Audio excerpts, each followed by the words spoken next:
For season 23, I've got a plan. It was brought to my attention a few seasons ago that we've kind of got a big three in the nation of Jamaica.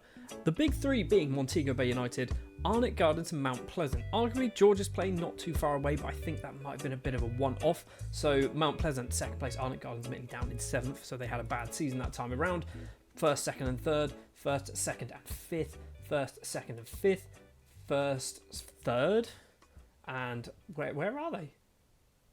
Fifth. First, third and fifth, first, third and fourth. So we've kind of got a bit of a three teams constantly finishing towards the top of the table. So I have a plan. And that plan is basically to start giving them players who aren't ever really going to play for us. These aren't necessarily going to be kind of Jamaican players, youngsters, anything like that. But if they come in for an offer for any of our players, sell them. Just get rid of them, sell them to Mount Pleasant, sell them to Arnett Gardens, because they will definitely benefit from having these players. I've already tried some players like Benoit, moving them over to one of those sides. It's not really gone to plan. Jeff Yearslet as well, another player who, he's all right. He's not a terrible footballer, but we just don't really use him. So maybe he will be better used playing for another team over in the other side of Jamaica. I say the other side. It's not, I don't know if it's physically the other side, but for another team in Jamaica is what I'm trying to say. Anyway, it is the start of season 23. Obviously, we have our regular plans, which is to win absolutely everything, which we do quite a lot of the time. We do need to have a very quick look, actually. Let's take a look to see how well Jamaica are doing. I know that they're going to be in a World Cup within the next couple of seasons, but also we're in the the Gold Cup even. So they're in the Gold Cup. They've beaten El Salvador so far. I always forget to keep an eye on what's going on with Jamaica. I have a feeling I'm going to become the Jamaican manager at some point. I don't know when. I've not really decided when. Obviously, we probably need Paolo Bradford to leave, but there might be the opportunity to, say, cheat and fire him by appointing a different manager in charge of Jamaica and then leaving and then still getting the job legitimately. But Bradford's been here since 2035. It's now 2047, so he's been here so far for 12 seasons. I'm worried he might never leave, and he's only 55, so he's got another 10 years of management left in him. Anyway, obviously, it is the start of the season. The transfer window has opened. No business has taken place yet. We've got 1.7 million to spend. We've got £116,000 per week to spend as well. We are well under that. We always are. Maybe also we should look to try and maximise our wage budget. Start paying silly money for people. Gaston Perez is already on £11,000 a week, so maybe we already are. It's now the 8th of September. The transfer window has opened and it has closed, and some transfer business has obviously taken place. Some very interesting transfer business. First of all, our building a big three. Mount Pleasant seemed to get the memo. Arnett Gardens didn't. It's not the most exciting players that they've managed to pick up, but they have signed Xavier Quarry on a loan spell until the end of the season. I think there's an option to sign him as well, but I thought, you know what? If you take him, fair enough, take him. Maybe in 10 years' time, when he's 29 and world-class, possibly, I bring him back to the club anyway because we're going to be the best team in the world. They have also signed Stefan, or Stephen? It could be just Stephen Lindsay, couldn't it? I'm going to call him Stefan Lindsay, the 19-year-old Jamaican under-20 international goalkeeper. He's gone over to Mount Pleasant for £6,000, possibly going up a little bit higher. And the Jamaican and, I believe, American Matt Mendes has also moved over to Mount Pleasant on a free transfer this one. I did try and sell players on free transfers to Mount Pleasant and Arnett Gardens. That was the only business that took place. We have also had a couple of dealings with Liverpool. One of them's very interesting. And it's not this one. Jake Collier is a 20-year-old English central defender signed from Liverpool, sent immediately out on loan to Portmore United. He has cost £650,000. It's a huge amount of money, but there has been another little bit of business that has gone on with Liverpool. And that is the fact that Casemiro Soli has left and moved over there, but he has returned on loan, which says to me that our reputation is growing to a point where Liverpool are happy to loan him to us. We tried this with Lemoyne a few seasons ago, obviously when he went to Porto, and they just didn't want to do it because we were not a high enough standard, but Liverpool are okay with it. He has gone for £110,000, so technically it is a loss. Obviously, we do have a 50% sell-on clause in there, so it won't be a loss. If he goes for half of what he is currently worth, we might get £20 million, £25 million, something like that. So, yeah, we'll be fine. We'll make a lot of money from Soli, and we have him for another season. Another player to leave with a 50% sell-on clause, obviously, is Dion Gubbins. He's moved over to St. Louis City in the MLS. Not a lot of money, £15,000, possibly going up to nearly 30. Did play quite a few times for us last season. He was all right. Came off the bench quite a lot. He's still only 19. I thought to myself, you know what? We're probably going to outgrow him before he gets good enough to play for us.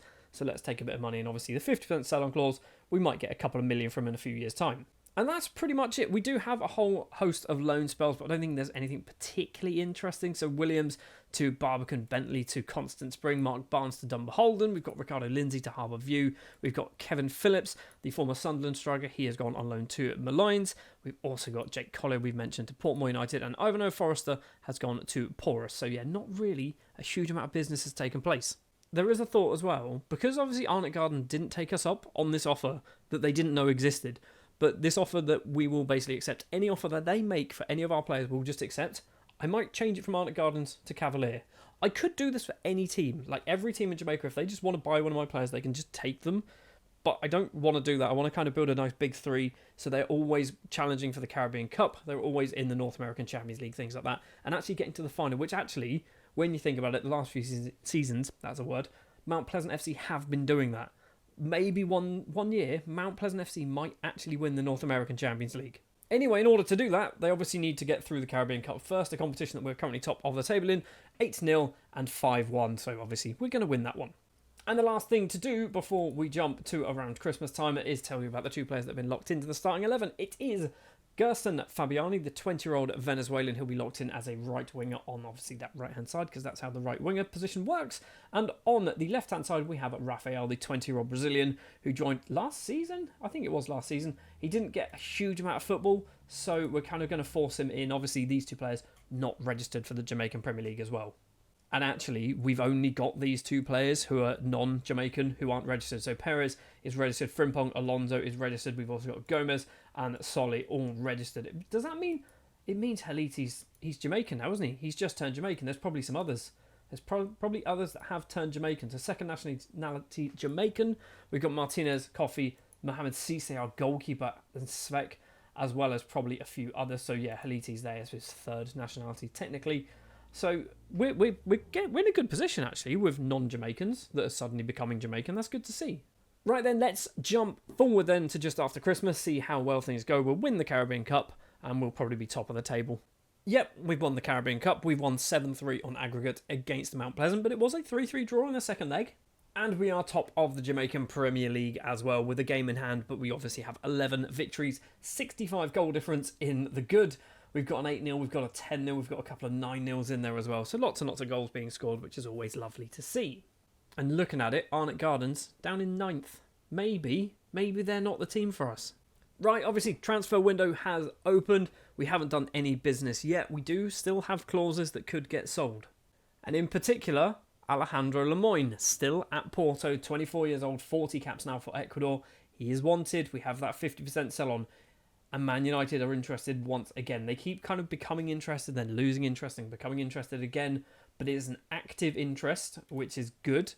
If he goes to Man United, this potentially could fix our finances for a decade through one transfer alone. And obviously, he's not the only player who could fix us financially. We've got lots of other players who are worth a lot of money. Emmanuel Aziz is worth £18.5 to £22 million. That's a big sum of money. We've got Bays, who's worth nothing now, apparently. Sulaiman Koulibaly's worth 33 million plus, so if he ever leaves Saudi Arabia, there's potentially a big chunk of money there. We've got Gotin, 10 to 15.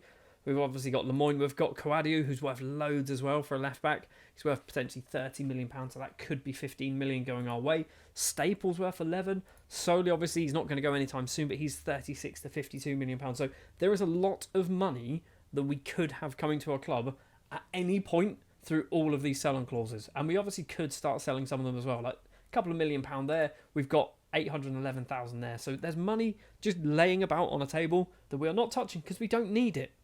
Anyway, we're going to jump forward then to the end of the January transfer window. Some business will definitely take place and maybe Lemoyne will move to Manchester United.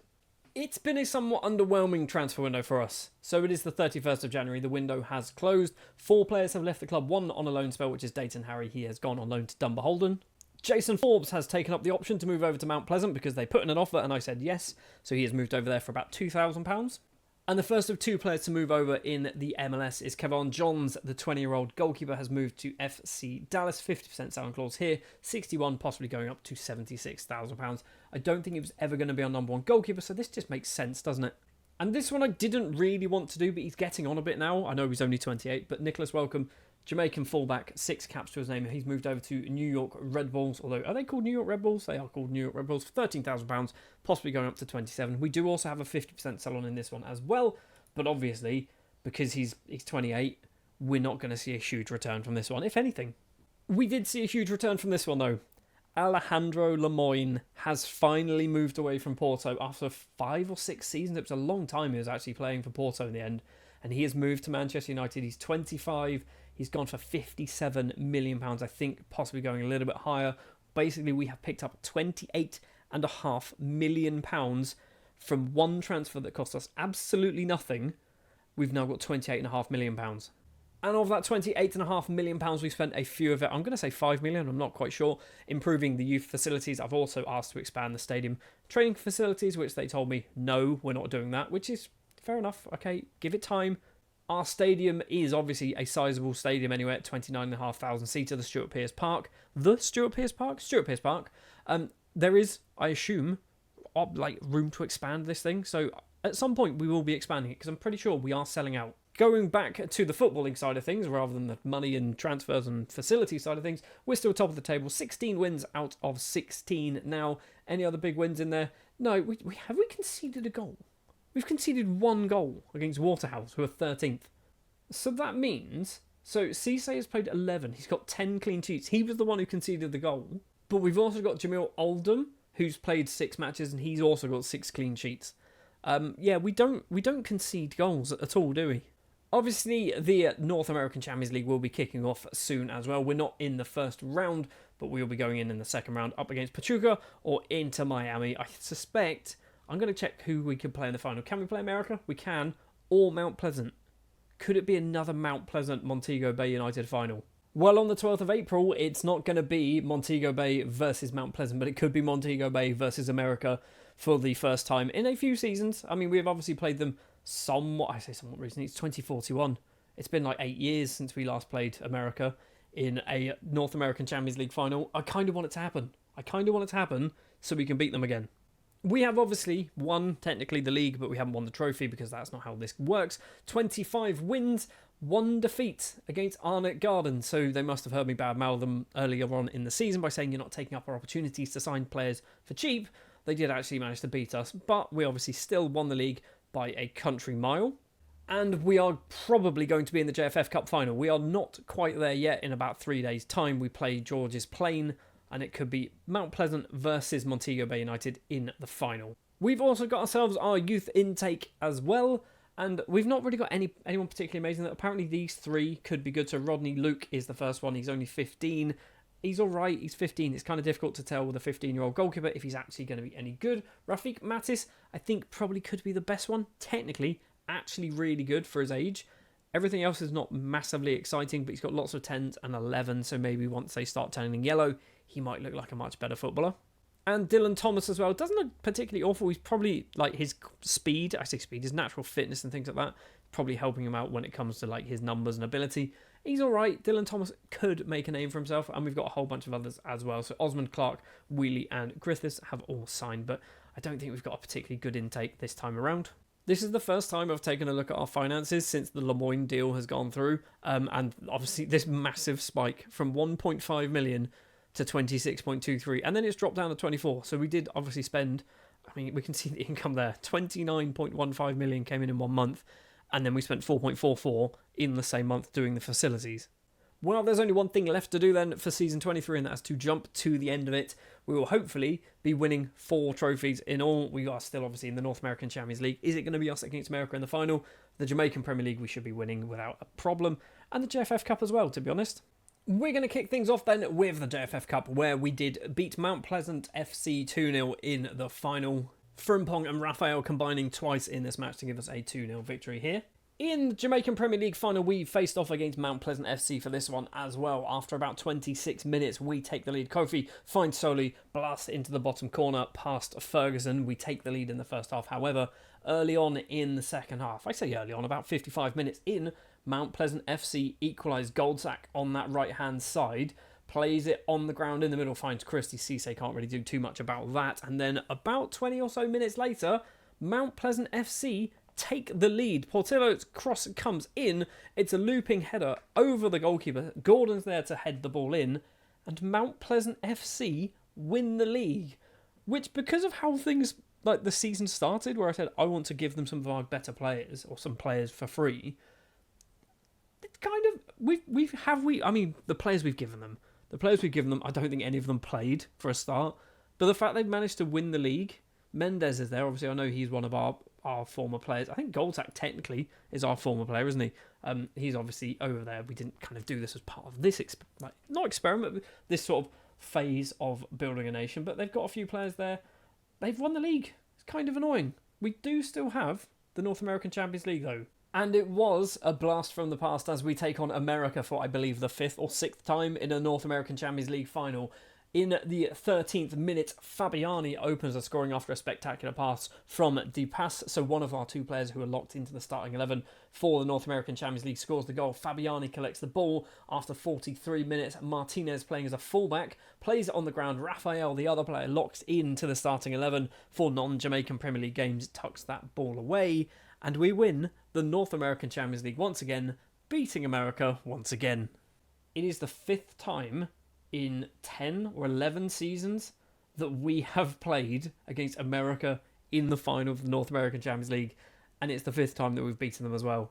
I guess they kind of do have this little thing in the middle in the 2043 season where they managed to actually win it when we weren't in the final, but the fact that we've gone back to playing America and beating them again, it just puts a smile on my face. The last thing to do then is take a look at some of the players. You can see there, what is that, 7 players scoring double figures. So Rafael, who only played in North American and JFF Cup games, scored 7 goals in all of them. He didn't score 7, did he? It was 11. Sorry, in 16 matches. It was 7 because the Caribbean Cup was last season technically and all that nonsense. We have got a Shani Forrester, 19 years of age, 13 goals in all competitions. Came off the bench a lot by the looks of it. He's done quite well. I'm happy with that. Arturo Martinez, who was not a fullback, who now is a fullback, scoring a bucket load of goals. I can only assume from when he was playing as an attacking midfielder. So he plays, he got a goal and an assist against Orlando City there as a left back. He scored a hat-trick as an attacking midfielder. He's a very versatile footballer. Eddie Gomez, 19 goals in all competitions. I like Gomez. Gomez is good. How much did he cost us? He was free. Eddie Gomez is interesting. I like him. He's wanted by a lot of American sides, which are obviously not going to do. But Gomez, I feel like, should he play there or as a winger? I'm tempted to say a winger, you know. Speaking of wingers with 24 goals and 22 assists, Kimoni Talbot, once again with another ridiculously good season, now 29 years of age, playing just out of his skin for a player of... He's not even good, is he? Realistically, he's not even that good, but he's just doing so well for us. He is wanted by teams in Saudi Arabia.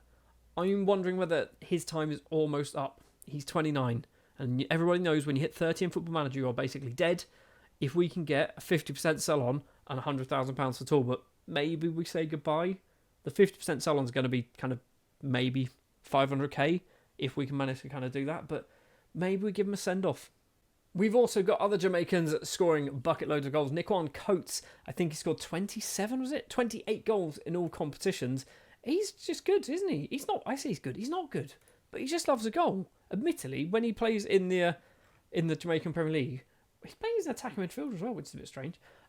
Yeah, obviously he's going to score those goals because we score lots of goals. And then at the top is Casemiro Soli, the Liverpool loanee, scoring just a stupid amount of goals as well. He's obviously going to be returning to Liverpool. I'm probably going to try and loan him for another season, but I fear they're not going to want to do it. I get the impression they're just not going to want to do it, and they might even play him next season. Well, for the first time in a very long time, we have not won the Jamaican Premier League, but we did go back to winning ways against America, that is, in the North American Champions League. Season 23 was somewhat successful. I would like to win the league, but the fact that Mount Pleasant have done it is obviously good news, and the fact that we've managed to pick up £28.5 million from Lemoyne, finally moving over to Manchester United. We are in the money, maybe. Season 24, maybe another 50% sell-on might come off as well. We're kicking off season 24 with some big news. Thanks to the Lemoyne money that we obviously received halfway through season 23, we have managed to talk to the board and eventually convince them to expand Stuart Pearce Park. It is going from a 29,500 seater capacity, I believe, all the way up to, I want to say a 36,000, something like that, 36,000 seater capacity stadium, maybe a little bit bigger than that. because basically the last few seasons we have been selling out quite a lot of games, particularly when it comes to the North American Champions League. We are basically selling out every single one of those games. And it means, obviously, the bigger stadiums means bigger money, means more revenue every single season. And I don't know, I mean, you can do the maths, like someone can do the calculations. If we sell out every single game with a season ticket, what does that mean? What does that mean with an average ticket price? I don't know, but obviously, selling out is a lot of money. For us, for a team of our size, that's a lot of money. If we jump down to, like, Mount Pleasant, everyone's average ticket price is the same, but the season ticket price vastly changes. It is so different. I've never even noticed this. I've genuinely never even paid attention or cared, to be honest. But the fact that our season ticket price is like double everyone else's, at least, is ridiculous. Anyway, season 24, obviously we want to get back to winning ways and win the Jamaican Premier League. Last season, we didn't manage to do that because Montego Bay United stole it from underneath us. But I'm kind of okay with it because we do want to make ourselves a big three in Jamaica, and Mount Pleasant FC are one of those big three. The other team for the big three, I want it to be Arnott Gardens. They finished in 6th. Let's focus on building a big two for now. It is a transfer window and we have already done some business. We have signed Dutch defender Luciano de Goes from FC Groningen. Basically, I went scouting some of the teams I used to manage in Football Manager and I found this guy's contract was expiring. I went, you kind of okay? Maybe? I don't know. My scouts thought he was alright. He's 3.5 star potential, 2-star current ability. I don't know whether he's going to be good or not. He might be one of those players that's a bit of an experiment that I try and turn good and he never manages to do it, or he might turn into a world-class player and I'm just a genius at scouting. Other than the De Goes transfer, we have a whole bunch of money to spend, £12 million because of the Lemoyne deal, but I don't think we're going to really be spending a huge amount of it. I don't think we're in a position to start splashing the cash, even though we have it. We are wage budget-wise, we're kind of pushing the £100,000 a week mark. We've got 145 to spend. Again, I don't think we're going to go too crazy when it comes to offering contracts. We will eventually get to a point, season 30 maybe, where we've got players on 50 grand a week. Right now, anyone over 10 grand a week feels a bit dirty. And so far, the only player on over 10 grand a week is Gaston Perez. We do have Michael Frimpong on just under 10. We've got Gomez on just over 8. 7.5 a week on Alonso. De Goes is on 3,600. So we've got kind of 4 Galacticos. What can we call Jamaican Galacticos or Montego Bay Galacticos? Come up with a name in the comments because my brain just is melted right now. There's a heat wave in the UK and my brain is just a puddle. Anyway, let's jump forward then to the end of the first transfer window. I forgot to mention actually, Casemiro Soli, he will be returning to Liverpool. I've tried to extend it. They haven't wanted to do it. So Soli will be on his way. So we're going to jump to the end of the transfer window, see what business we can do. And obviously we'll be a couple of games into the Caribbean Cup as well. So this was a frustrating transfer. Rafael has left. He has moved over to, I want to say, is that Cruzeiro? CEC? It is Cruzeiro. He has gone for £99,000 because that was his minimum fee release. And I didn't realise he had it. When I realised that they triggered his minimum fee release, obviously I was offering contracts to try and get him to agree to a new one. He didn't want to do it because he wasn't really registered for us last season. He was only playing JFF Cup games and North American Champions League games.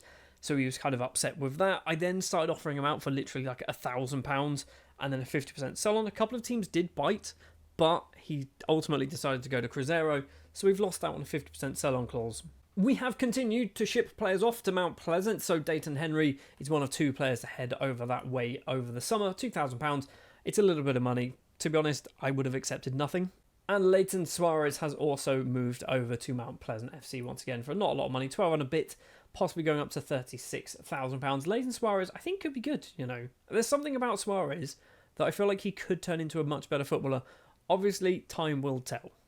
I completely forgot. Some transfers technically happened last season, so we've got a few more to talk about. Peter Torres has also moved over to Mount Pleasant FC on a free transfer. He has taken advantage of the offer that I'm making to basically just, you can have my players. Mount Pleasant FC, if you want my players, just put in any offer and I will accept it for any player. Unless I know they're ridiculously good, but chances are they wouldn't ever sign for you. And another player who has done exactly the same thing is Xavier Quarry moving over to Mount Pleasant. He's probably going to get some game time there. In fact, he has played 14 times. He was on loan last season. He's gone for £4,300, possibly going up to £23,000. Obviously, we're not doing this for the money at the moment. We've also sold Nelson Dorsey to Cavalier on a free transfer. I'm tempted. I'm still kind of on the fence about whether do we make a third team and is Cavalier that third team. They have taken Dorsey. He was never going to be our number 1 goalkeeper, so selling him hasn't really bothered me too much. And because my brain is a puddle, as I mentioned earlier, I didn't even mention this in season 23. Jan Benoit has left the club. He's moved over to Krasnodar over in Turkey on a free transfer. Kiefer Roy has left the club on a free transfer, signing for Barbican. We've got Sean Jenkins moving over to Harbour View on a free transfer. And I even mentioned this in the season when we played Mount Pleasant FC about Goldsack, the fact that we sold him to Mount Pleasant, and didn't even kind of trigger that, hey, we've sold him to Mount Pleasant. But yeah, Goldsack, we did sell him. If you were clever enough to pick that up when I was talking about it in the season, gold star to you. Anyway, going back to our transfers this season, we do have a few other players, I think. Have we got a few? Maybe we don't. We've got Mark Barnes as well. He's gone to Treasure Beach. I don't think I mentioned that one. But we have also 3 additional players joining the club. First of all, it's Oscar Martinez, a 21-year-old Paraguayan left winger, signed from Nike Belmer, the same team that we signed Ivan Bays from. Basically, I keep stealing players from this team. They're not very good. They're genuinely not very good, but I keep just having a look at some of them going, he's alright, he's 21, we'll bring him in. Like Antonio Rojas. He doesn't look terrible, does he? I might sign him, you never know. Martinez obviously come in on a free transfer. We've spent a huge chunk of money on Ivan Dario Farah, £725,000 in fact for an 18-year-old Colombian, which I don't know if this is our record transfer. I feel like it's definitely getting up there. Signed from Junior. He's got 20 determination and 17 flair. I don't know what that means, but determination obviously is a good number to have for his mental attributes. Technically also looks pretty good. Problem is obviously he's not Jamaican, but you know, we can work our way around these things. We have just got rid of a left winger. Maybe Farah is just going to move straight into that starting position in the JFF Cup, the Caribbean Cup and the North American Champions League. And finally, we've replaced Casemiro Soli with a 31-year-old Serbian. And I couldn't believe I was going to do this until I looked properly at his attributes and went, he's ridiculous. He is utterly ridiculous, and he wants to join us. Milan Knezovic, 31 years of age, Serbian international with just 3 goals to his name after 11 caps, but he has 30 goals in the under-21s in 29 caps, signed from Red Star on a free transfer. He's filth, right? He's filth. He's really good. He spent his entire career obviously playing for Red Star, scoring loads and loads of goals. 13 last season, 16 the season before that, 23 the season before that. He's got a 24 season as well. So he knows how to score goals. And in our league, where we score goals 5, 6, 7, 8, 9, 10 a game, I think he could get 50 goals this season. I don't know whether he will, but I feel like he could. Also, we have played a bit of football, haven't we? So we have played 2 matches in the Caribbean Cup, winning 5-0 and 6-0 against Capois or Capois and Violet. So top of the table, we are obviously going to win the Caribbean Cup. And I know I mentioned that we're expanding our stadium. I don't think I actually mentioned when it should be completed. So halfway through the January transfer window, we should have our much bigger stadium, which is obviously a good thing because that's just in time for the North American Champions League. Oh, and there's one more thing that I've intentionally not told you. If we jump to finances, we've got £41 million in the bank, £28 million worth of transfer budget. And you've probably worked out that a 50% sell-on clause has come in for a large sum of money. And if I'm perfectly honest, I wasn't expecting it to happen. Giancarlos Capasco, the 24-year-old Colombian international who moved over to Al-Shabaab for 105k, has moved to Manchester City for £62 million. We're getting £31 million, possibly £41 million from Capasco. I think I've kind of written down the numbers. So it's £23.5 million immediately, 7.75 in instalments, but then also possibly some based on sort of bonuses of winning cup competitions and stuff like that. So it could go all the way up to £42 million, which is ridiculous. So yeah, losing Rafael, not great. But Capasco leaving, signing for Manchester City is obviously very good. And we brought in a ridiculously good striker on a free transfer who, admittedly, being 31, he's probably only got a season or 2 in him. But that's fine. He'll score 100 goals in 2 seasons and he'll be a club legend. On the 28th of December, we've won the Caribbean Cup, beating Defence Force from Trinidad and Tobago 6-0 on aggregate. So we have won this now. It's a lot, isn't it? We haven't lost the Caribbean Cup since 2032. I'm sure I said this before, but if this was to happen in real life, after us winning it 10 seasons in a row, they'd start just giving the winner of the Jamaican Premier League a North American Champions League spot, because right now we are literally stopping other nations in the Caribbean getting into the North American Champions League. They have no chance. Literally every season we get pretty much both Jamaican Premier League sides get to the North American Champions League, and then somebody else. The only exception that I can see is I mean, I can't. Jablater, there, 2036. So Jablater from Trinidad and Tobago, Violet from Haiti. Every other season has had at least one, and that one actually, Western Connection and Cibao. So 2 seasons of all of the times we've won it, we've had 2 Jamaican sides making it through to the North American Champions League. They just changed the rules at that point, surely. We are also top of the Jamaican Premier League, obviously 12 wins to our name, lots and lots of big ones there. We have conceded at least 2 goals, I can see. One against Portmore United, one against Humble Lion. Nezovic has got 19 goals in 9 starts. That's ridiculous. 19 goals in 9 starts. Also, he's played as a right back. Why has he played as a right back? I've not told them to do that. He's got 5 against Cavalier. He's got 3 against Humble Lion. He's got 4 there against Duncan's United. He's got 2 assists as well against Portmore. A hat-trick against Arnott Gardens. I mean, he's 31. He's 32 now. It doesn't matter how old you are. If you're scoring that many goals a season, you can keep doing that until you're dead. The transfer window has obviously opened and we have done some business. And I will be completely honest with you. The main reason why I've signed this man is because his name is John John. He is from St Vincent. He has come from Maidenhead, of all places. He's called John John, okay? I don't even know whether he can become Jamaican. I don't think he can. So, yeah, we're stuck with this non-Jamaican footballer called John John. Did I mention his name is John John? It's quite funny. But he might be good. He's got 4-star potential ability. So we'll keep an eye on John. See how well he gets on. Obviously, we could be doing some more business. We've got lots and lots and lots of money to spend. £28 million. We're not going to spend anywhere near that amount of money, but we might start to splash the cash now. We've got nearly 40 million in the bank. I feel like us just holding on to money is kind of pointless. I have contemplated the idea, by the way, of just giving every team in the league like £5 million, or not 5 million, like £1 million, and just picking a player and going, right, I'm going to buy you for £1 million. I just buy you. I have no intention of ever playing you, but you've got £1 million in the bank. But I don't think £1 million is really enough to make a difference to some of these teams.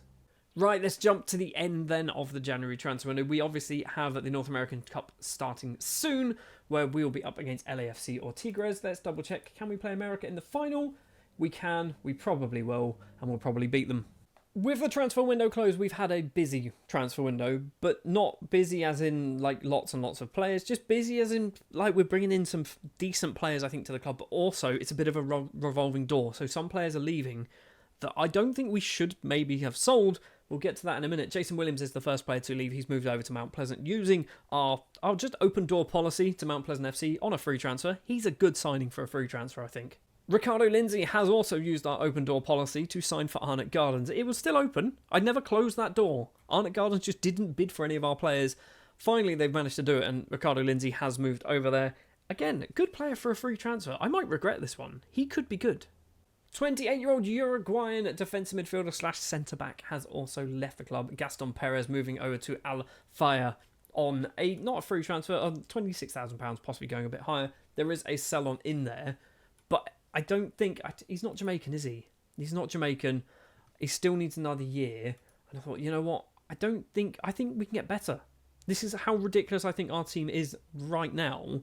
I think we can get better than Perez. Rather than keeping him in the club, forcing him to become Jamaican, we can get better. So we've taken the cash, sold him, 50% sold him as well, so we might get a little bit more money for him further down the line, which could be possibly up to like £3 or £4 million, which is actually pretty good. And the final player that we have sold is Alwyn Buckner, the legend, the icon. I don't know whether he's a legend. I think he should be a legend. Alwyn Buckner, now 31 years of age, moves over to the MLS, signing for New England. 10 caps, just 10 caps, not enough.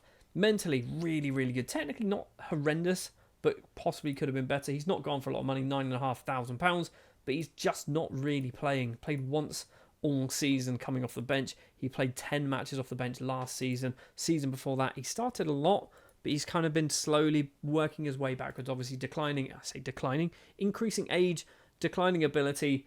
Buckner's moved on. I bid him a fond farewell. 322 league appearances, 247 goals for a player that came through our youth intake. I'm happy that we've managed to get a player of this quality. I am annoyed that he only got 10 caps. We've also loaned Zahir McGinty to the MLS because basically he wasn't playing much for us and he needs some game time, and I feel like he might get some. So he's gone to New York Red Bulls on a loan until the end of the season. They might sign him on a permanent deal. I think there is an option in there to sign him. Right now, I don't know whether they're going to. Obviously, he's only just moved. Their season hasn't kicked off, so he's not played any games yet. if he starts playing, they might just take up that option and bring him in permanently. Joining the club then, we have 3 players. So we have a Brazilian attacking midfielder called Ademar Aguiar, could be his name, signed from Flamengo on a free transfer. Definitely one for the future. He's in as a breakthrough prospect, so he doesn't expect to be playing games right now, which is obviously good. He's sat in the reserves. I might lock him in. I'm not sure. I might need to lock him in for the season. We have also brought in Moussa Doumbia, a 19-year-old Malian goalkeeper signed from Academy JMG Mali, a team, by the way, if you want to get decent young Malian footballers, go to there because that's where they all come from. Obviously, nowhere near quality enough for the first team. So again, this time he's a future prospect. Doesn't expect to be playing first team football, so he's just going to sit in the reserves for a few years, maybe go out and loan a few times to teams in Jamaica, and eventually he will become Jamaican. That's the goal. And finally, one that I am quite excited for is Hungarian international Istvan Xordas. Could be his name, signed from the Puskás Academy. He has cost us a reasonable sum of money, not massive, £475,000, but I think he could be really, really good for us. This is one of the reasons why we sold, I've forgotten his name, was Gaston Perez, the Uruguayan, because I've got this guy coming through. He looks good, and I feel like he's got a better ceiling, a higher ceiling, although my coaches don't think that. So I'm worried that this is as good as he's going to get. I hope that's not true.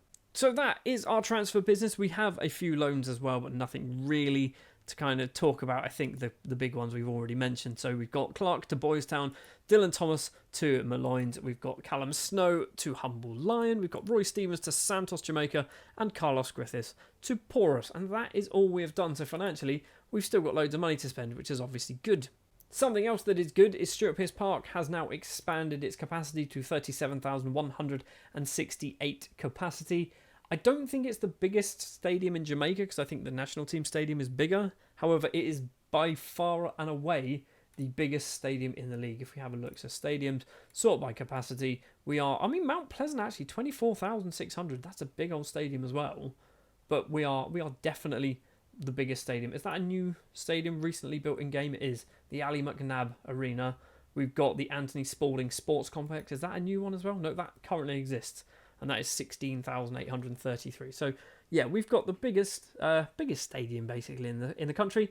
It's probably only gonna get bigger, to be honest.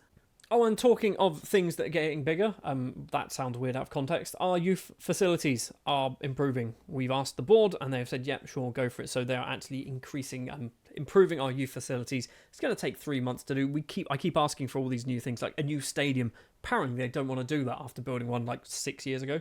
Expand the stadium again. They don't want to do it again. We've just finished expanding it. Training facilities, affiliate clubs, physios, sports scientists, and all that jazz. We did get some new scouts, which is obviously a good thing. But yeah, we're trying. Because we've got the money now, I feel like the board is more inclined to actually start to expand stadiums and facilities and things like that. And if we have a look at the facilities, we're pretty much there, aren't we? I think training could go up one more. Everything else is going to be top-notch. So youth facilities, once it's complete, should be state-of-the-art youth facilities. And then it's just the superb training facilities needs to move up 1 or 2 levels. So we are not too far away. Other things that are going on, obviously, there's football. Football happens in Football Manager. Who would have thought? We are still top of the Jamaican Premier League. 17 wins to our name. Now, we've only just beaten Cavalier 2-1. That's not good. Last season, we've only conceded 1 goal all season, pretty much. We've conceded, how many have we conceded at this point? 7! 7 in 17 games. That's awful. We have scored 103. We scored 15 against Malines. I can only assume we've played them twice, right? I can only assume we played them twice. So yeah, we beat them 7-0 there, and where else? An 8-1. Yeah, 7-0 and an 8-1. So lots and lots of goals being scored, which is obviously lovely for everybody. I do want to check actually tactics. Don't think I showed this off to you. So 2 players have been locked in. We've got Oscar Martinez, not the guy from The Office, by the way, locked in as our left winger. He's only just been locked in. Because I kind of forgot that he should be locked in. We also have Jake Collier, the player that we signed from Liverpool last season. He has been locked into the starting 11 this season. Obviously, only going to be playing North American Champions League, JFF Cup and Caribbean Cup games. But yep, Collier, I think he needs to get some game time. I'm definitely seeing a future for Jake Collier. Right then, let's jump to around April time, the end of the regular season. We should finish top of the table. We should also do all right when it comes to the North American Champions League as well. Against, I'm going to say Tigres. First of all, on the 11th of April, we've been knocked out of the JFF Cup. We've been knocked out in the semi-finals on penalties against Mount Pleasant FC, which means Cavalier and Mount Pleasant will be winning, or one of those two teams will be winning the JFF Cup final. Basically, if we get in the final, we usually win it by the looks of things. If we're not in the final, then it's anybody's going to win it. I say anybody, it's Mount Pleasant or Arnott Gardens, isn't it? We are still in the North American Champions League, however, we're up against Toronto FC of the MLS, and obviously Canada. And FC Dallas and Atlanta United will be the other semi-final. Who did we get to play? Was it Tigres? It was Tigres. We battered them 7-1 on aggregate. We then beat Austin FC 9-2 on aggregate. And then we're up against Toronto in the semi-final. I've just seen Nezovic there. He's got 6 goals so far in the North American Champions League. How many has he got in all competitions? 36. I said he'd get 50. He's wanted as well. Al Rayad won him. I mean, if you're willing to pay silly money, I'd be up for that. He's 32, mate. He'll be 33 come this time next season. He's not going to play much beyond 33. So, yeah, if you want to give me loads of money, go for it. Other thing to mention, obviously, we have won the regular season, winning 25 matches, beating Duncan's United 10-0. We have drawn 0-0 against Treasure Beach. Nezovic with 29 goals in the league. I think he might get 50. I genuinely think he might get 50. He might already have 50 because of the Caribbean Cup. He's on 41. He's on 41, which means he's got, 1, 2, 3, 4, 5, 6 games, maybe? 6 games to score 9 goals. I think I can see that. I could see it happening. We've also had our youth intake come through. It's come through literally a couple of days ago in game, so I've not actually managed to sign anybody yet. We've only got one that's kind of any interest, I think, and it's Jonathan Palmer, 15-year-old attacking midfielder, right winger striker. I'm going to say probably an attacking midfielder. Maybe he is the next Alwyn Buckner. Johnny Palmer could be the next Buckner. We've got a few other players, but no one really is kind of standing out to me. It's an average intake. It's only Johnny Palmer, isn't it? Right then, let's jump to the end of the season. Are we going to win the North American Champions League? Are we going to win the Jamaican Premier League? And are we going to win nothing else? Because those are the only 2 competitions we're left in. In the Jamaican Premier League, we were up against Mount Pleasant FC in the final once again. Last season, we obviously played them and lost. This time around, we take the lead at 10 minutes on the clock. Nezovic, with his 114th goal of the season, opens the scoring. 10 minutes later, 15 minutes on the clock, actually, not 10 minutes later at all. Talbot has the ball on the right-hand side, crosses the ball in. It finds Gomez in the middle, and the Mexican doubles our lead. Then we jump forward into this second half, 55 minutes on the clock. Talbot once again surging into the area, tries to find a bit of space, crosses it in, and Gomez is again there at the back post. Kimoni Talbot and Eddie Gomez combining to make it 3-0, and we were not done just yet. We've got a few more minutes to play. Svek in the middle, finds Nezovic. Can he get a second? No, he's not going to, but maybe Talbot can get on the score sheet. Kimoni Talbot makes it 4-0, and we pick up the Jamaican Premier League trophy. After losing it last season, we absolutely battered Mount Pleasant. Nezovic also scored a goal that was disallowed. Maybe that goal could have put him past 50. We don't know. We also made it all the way through to the North American Champions League final up against FC Dallas. 23 minutes on the clock at the moment. Talbot plays the ball in at the back post. There's Oscar Martinez to open the scoring. Into the second half, 51 minutes on the clock. Martinez combining the Paraguayan and the maybe they're both Panamanian, in fact. One of them's from Panama, one of them's from Paraguay. Kimoni Talbot's from Jamaica. He makes it 2-0, and we were not done just yet. D-pass on that right-hand side. Goes for a little jog down the wing, crosses the ball in. Kimoni Talbot is there once again, blasts it past Okoronkwo in goal for Dallas, making it 3-0, and we pick up the North American Champions League trophy once again. And interestingly, in season 25, we'll be entering the Club World Championships. Last time around in the Club World Championships, how far did we get? We got reasonably far, didn't we? Yeah, we got into the quarterfinal, losing to Manchester City. The season before that, I think we got knocked out in the second round. We did against Arsenal. So maybe this time around, it is 20, whatever it is. It's not 2045, it's 2049. It's literally the date up there. It is in India. Interesting. Check the stadiums. Huge, gigantic stadiums. I kind of love the fact that it's in India. That's amazing. Maybe we can win this one. I feel like this is the only thing we need to win now, right? This is the only thing we need to win from a club football perspective with our Montego Bay United side, and then we just need to focus on making Jamaican footballers good, and Jamaica need to win a World Cup. That might be a bit of a stretch. As we always do then, we'll take a look at the players who have performed well this season. Oscar Martinez scored 11 goals in all competitions, obviously not playing in the Jamaican Premier League, so all of those goals coming in Continental or Cup competitions. Ashani Forrester had another ridiculously good season for a player who keeps coming off the bench. He's got his first cap for Jamaica as well. I think he's got 14 goals in all competitions. Arturo Martinez, once again the versatile Panamanian left-back and attacking midfielder, 17 goals and 17 assists. Basically, if he's playing as an attacking midfielder, he scores. If he's playing as a fullback, he gets an assist. That seems to be the rule for Arturo Martinez. Eddie Gomez gets 16 assists and 25 goals, which is a ridiculous amount of goals. He's wanted by lots of teams over in the Middle East, which I really don't want to sell you to a team in the Middle East. If you're going anywhere, it's going to be Europe, mate. He's 22. He's got 10 caps for Mexico. I feel like he's been here a while, right? He's only got, what's that, 2 years? 2.5 years? And then he becomes Jamaican? I feel like we need to keep Eddie around. Once again, Nick Coates had another spectacular season, 28 goals in all competitions, 23 of them coming in the Jamaican Premier League. He's starting to decline, but considering a player that came through our youth intake, much like Alwyn Buckner all those seasons ago, he's been really good. Like, he's been nothing spectacular, but he's just been really good. I imagine kind of with the players that he's got around him, makes him better than what he actually is. But Nick Coates is just... he's a bit of a club legend. He's also got 35 goals for Jamaica. That's amazing.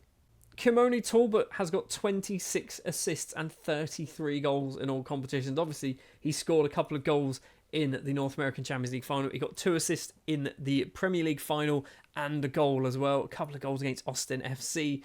He loves a goal. He loves a goal. He loves an assist. I can't bring myself to sell him, even though I don't think he's good. I don't think he's good at all. But he just does a job. 128 league goals he scored for us. 151 league goals across his entire career. For a signing from Cavalier on a free transfer that I'm pretty sure we didn't steal him. His contract expired and I just picked him up. I'm very impressed with Kimoni Talbot. I am more impressed with Milan Knezovic though, because he is 32 years old. He did not get 50 goals. He got 46 goals this season. For a 32-year-old... to score 46 goals in your debut season in another country where I assume you can't speak the language, or you can now, you can speak good English. But the fact that he's 32, he's just ridiculous. I mean, he's not ridiculous, he's good, he's certainly a good striker, but he's just been amazing. I just want to draw your attention as well. I feel like Severo Dupas never gets a mention. He gets assists for fun. If you look every season, so we've got 16 in all competitions. He actually got 27 in all competitions this season. Last season was only 12. Season before that was 28. 8 the year before that, because I think there was a lot of injuries potentially. I'm not quite sure. 23 the season before that. 18 the season before that. 23 the season before that. So he's got 95 league assists and only 16 goals. So he never gets mentioned in these, but he's just so good. And much like Kimoni Talbot, he's not amazing, is he? There's nothing special about him, but Dupas just, he loves an assist. Well, we've got more trophies, obviously, joining our cabinet this season. The JFF Cup is the only one that really slipped through the net. Next season, we are in the Club World Championships. The one trophy that we have not managed to win with our Montego Bay United side. Maybe season 25 is the season for that to happen.